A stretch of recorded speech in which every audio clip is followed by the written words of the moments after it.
ॾहरकी में हथियारबंदनि पारां दुकान ते कम कंदड़ मुलाज़िम खे 1.5 लाख रुपया फुर मज़ाम ते गोलियूं लॻण सबबि ज़ख़्मी थी पियो आहे। ॾहरकी खां नाज़रीन खे आगाह करे रहिया आहियूं। ॾहरकी में फौरन दुकान ते कम कंदड़ मुलाज़िम खां हथियारनि जे ज़ोर ते 1.5 लाख रुपया फुर कई आहे। मज़ाम ते खेसि गोलियूं हणी ज़ख़्मी कयो वियो आहे।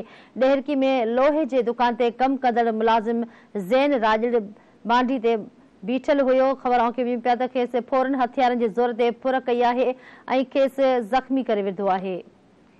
जी नाज़रीन, हिकु भेरो ॿीहर ख़बर अवां ताईं पहुचाईंदासीं। ॾहरकी में हथियारबंदनि पारां दुकान ते कम कंदड़ मुलाज़िम खां 1.5 लाख रुपया फुर कयो वियो आहे। मुज़ामत ते गोलियूं लॻण सबबि खेसि ज़ख़्मी कयो वियो आहे। ॾहरकी में फौरन दुकान ते कम कंदड़ मुलाज़िमनि खां हथियार जे ज़ोर ते 1.5 लाख रुपया फुर करे मुज़ामत ते गोलियूं हणी पिणु ज़ख़्मी कयो वियो आहे। ॾहरकी लोह जे दुकान ते कम कंदड़ मुलाज़िम ज़ैन ॿाहिरि बीठल हो त फौरन हथियार जे ज़ोर ते फुर जी कोशिश कई त मुज़ामत ते फौरन गोलियूं हणी ज़ख़्मी करे छॾियो।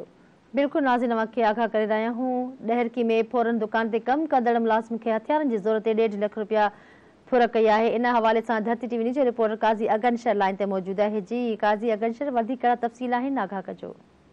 जी बिल्कुल, ये लोह की दुकान ते कम कंदड़ नौजवान है जो लोह के दुकान के भांडे ते बीठो तो फोरू उते अची आया उन ते जो हथियारनि जे ज़ोर ते उन फुर की कोशिश कई तो उन मुज़ामत कई। उन उनके टंग में गोली हणी करे ज़ख़्मी कियो वियो आहे। जेके दुकानदार है उन जो चवण है तो उन मुलाज़िम खां 1.5 लाख रुपया की फुर करे फरार थी विया आहिनि। जो ज़ख़्मी दुकानदार जो मुलाज़िम है ज़ैन जो उनके ॾहरकी अस्पताल मुंतकिल किया है, जैसे उन ॾहरकी अस्पताल का रहीम यार खान रेफर किया है। इन वक्त उनके रहीम यार खान खड़े जैसे तो पुलिस बे मौके वारे हंध पहुंची चुकी है।